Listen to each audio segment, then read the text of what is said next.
अब अभी-अभी आपके ही एक पत्रकार को बता रहे थे कि ये एक जो इश्यू है, मैंने इसके बारे में काफ़ी सोचा इसके बारे में। जब मुझे पता चला कि ऑलरेडी एक पॉलिसी बनाए हुए हैं, लेकिन इसका बोले हैं सरकार इम्प्लीमेंट हुआ, लेकिन ऑन ग्राउंड कुछ दिखाई नहीं दिया था। तो मेरा ये मानना है कि अरुणाचल जैसे राज्य पे आप जैसा जो पत्रकार है, और स्पेशली अभी इलेक्ट्रॉनिक मीडिया और डिजिटल मीडिया जो है वो बहुत ही इम्पोर्टेंट है along with the traditional print media. तब जब मुझे पता चला कि बनने के बाद भी आपको जो लाभ मिलना चाहिए, सरकार तो देखिए, मैं सरकार को यही बोलूँगा कि I think they are the first government in the entire country of in India कि आप लोग जैसे के लिए उसने एक पॉलिसी बनाया है। अच्छा, बहुत इंटेंशन, लेकिन इसका इम्प्लीमेंटेशन नहीं हुआ। तो चार साल से ठंडे बस्ते पे पड़ा है। तो मैंने सोचा कि ये मेरा दायित्व है as a leader, as a MLA, as a brother of yours की इसका आपके हित पे, अरुणाचल के हित पे इसके बारे में आवाज़ उठाए। इसीलिए मैंने आज प्रश्न किया था सरकार को, और सरकार ने भी उत्तर दिया इसका। सर, जैसे कि अरुणाचल प्रदेश में देखने को मिल रहा है कि बहुत सारा डिजिटल मीडिया उभर के आ रहा है, तो किस तरह का आप लोग ने क्राइटेरिया अपनी बात रखा है? नहीं, इसीलिए देखिए, आपका जब ये पॉलिसी बनेगा तो सरकार भी देखेंगे और आपका जो आयनमा है वो भी देखेंगे कि अभी देखिए there is a mushrooming of content creator, self style journalism और सेल्फ स्टाइल जर्नलिस्ट। क्या वो सब प्रोफेशनल एथिक्स को मानते हैं क्या? नहीं है। Are they train, are they qualified to form this news channel?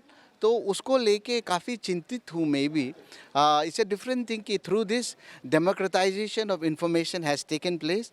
अभी सबके साथ स्मार्टफोन है, हर कोई देख सकता है कि क्या हो रहा है, या आपके ज़रिए देख रहे हैं। तो देखिए, the honest is on you कि किस तरह का चैनल आप बनना चाहता है, किस तरह का आप आवाज़ उठाना चाहता है, और आपके जर्नलिस्टिक एथिक्स को आप मानते हैं क्या नहीं मानते हैं। तो इसको चलते अगर once they frame this policy, once they implement it, और मुझे बताया गया कि कल ही एक मीटिंग हो रही है, इम्पैनलमेंट होंगे आप सबका। तो जब इम्पैनल होंगे, I think there will be conditions कि कितने साल से आप चला रहे हैं, आपका व्यूअरशिप कितना है, then they will know about your depth and your grasp of the society. उसके मुताबिक I think they will form the and they will implement the policy as well. Sir, तो ये पॉलिसी कब तक लागू हो जाएगा? तो देखिए, मैंने जब क्वेश्चन पूछा था, उसने बताया कि मैंने पूछा था अभी तक कितने खर्चे किए हैं और सरकार का क्या रवैया है इसके ऊपर। सरकार बोली कि ये तो इम्प्लीमेंट हो चुके हैं, ये तो हो चुके हैं, और हम अभी तक 2020 से लेके अभी तक उसने 49 लाख का खर्चा हुआ है। तो मैं पूछा नहीं कि उसको कैसा खर्चा किया है, लेकिन मैंने ये पूछा था कि आप तो बोले हैं कि इसका रिवीजन भी हुआ है, यहाँ पे कुछ फ्लोज थे, उस फ्लोज को भी स्टेक होल्डर्स के साथ मिल के बैठ के उसने उस फ्लोज को भी हटाया है।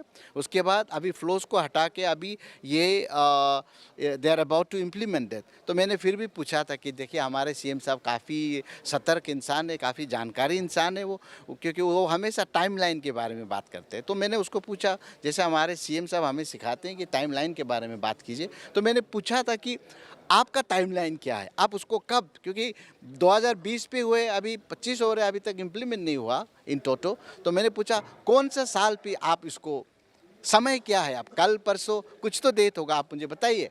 तो भरे सदन में हमारे मंत्री साहब आईपीआर के काफ़ी सक्षम है वो, तो उठ खड़े हुए, उसने बोला कि within 6 month this will be implemented. तो as a leader, as an MLA, I have raised the topic which is very important. अभी 6 महीने पे अगर नहीं होता है तो ये सरकार की बात है, आप ज़रूर पूछिएगा उससे। Thank you. Arunachal electronic media advertisement policy को लेके 2020 को लेके बात किया है, तो कब तक ये इम्प्लीमेंट हो जाएगा आपका हिसाब से? 2 या 4 रिव्यू एंड रिवाइज लेंगे, उसके बाद इस पॉलिसी को कंप्लीट ये फिगर देगा हम, क्योंकि अभी ऑलरेडी जो पॉलिसी तो ऑलरेडी एग्जिस्टिंग है, ऑलरेडी इम्प्लीमेंटेशन में भी है। ओनली थिंग इसकी मीडिया हाउसेस, मीडिया ये सब सारा और भी मशरूमिंग हो रहा है ना, अलग अलग आइडियाज़ बहुत आ रहा है, अच्छा आइडियाज़ आ रहा है, उसको भी लेना होगा इस पॉलिसी में। इसीलिए थोड़ा सा बाद में अमेंडमेंट होगा, और मेरे ख्याल से नेक्स्ट असेंबली सेशन तक ये क्लियर हो जाना चाहिए। सर, अभी देखने को मिल रहा है बहुत सारा बडिंग न्यूज़ चैनल बहुत सारा आ रहा है, तो आप लोग क्या क्या क्राइटेरिया रखेंगे? क्राइटेरिया तो सबसे पहले तो क्राइटेरिया ये होगा कि जो अनइथिकल ये नहीं होना है, प्रेस नहीं होना है, रिपोर्टिंग अनइथिकल नहीं होना है, सही रिपोर्टिंग होना है, ये रेस्ट्रिक्शन हम डालेंगे। इस पॉलिसी में हम अभी इनकॉर्पोरेट करेगा। सर, और आपको नहीं लगता है क्या 2020 का एडवर्टाइजमेंट पॉलिसी को लेकर अभी तक क्यों इतना लेट कर रहे नहीं हैं? नहीं, देखिए मैं ये 2020 का पॉलिसी ऑलरेडी इम्प्लीमेंट हो रहा है ना, ऑलरेडी इम्प्लीमेंट इन टोटो। लेकिन इस ये जो आप लोगों का जो मीडिया हाउसेस जो अभी तुम जिस तरह से बोल रही हो, जो और भी बहुत सारा आ रहा है ना, मशरूमिंग हो रहा है, बहुत आ रहा है, इसी के वजह से रुका हुआ है कि जो आ रहा है उसको भी तो लेके चलना होगा ना। तो उसको उन लोग विथ इनोवेशंस आ रहा है, जो नया आ रहा है और नया नया व्यूज़ के साथ, नया नया ओपिनियन के साथ आ रहा है, उसको भी तो हम ये करना पड़ेगा, उसमें इनकॉर्पोरेट करना पड़ेगा इस पॉलिसी में। इसके वजह से थोड़ा देरी हुआ। और दूसरा देरी इसलिए हुआ, वो फंडिंग पैटर्न्स के वजह से। क्वार्टरली आप लोग जिस तरह से बोलते हैं ना, अब आप क्वार्टरली बोलोगे, हाफ ईयरली बोलोगे, लेकिन जब तक फंडिंग नहीं होगा आप क्वार्टरली हाफ ईयरली बोल के फ़ायदा क्या है? इससे अच्छा है, अभी ये दूसरा चैनल वालों को भी अभी बोल के आया, I will have a meeting with the finance department also, with our, which is led by who is the in charge, our deputy CM is the in charge of the finance.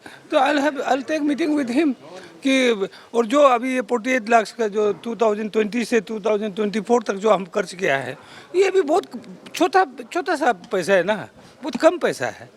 तो इसको भी थोड़ा enhance करना होगा आप लोगों को लेके, सबको लेके चलने के लिए।